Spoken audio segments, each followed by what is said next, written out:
কিরে পড়ছিস না কেন? সত্যি বলতো। আরে জানি সবসময় পড়তে ভালো লাগে না। না, ওই তোমাকে আসতে দেখিনি তো তাই।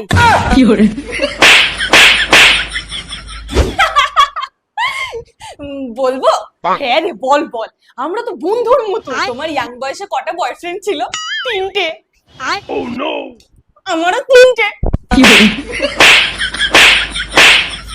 বয়ফ্রেন্ড না, বয়ফ্রেন্ড না, ওই বন্ধু।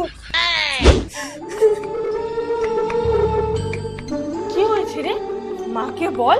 মায়ের থেকে ভালো মেয়ের কথা আর কেউ বুঝবে না রে। মা, আমি একজনকে ভালোবাসতাম, কিন্তু আজকে আমার সাথে ব্রেকআপ করে নিয়েছে।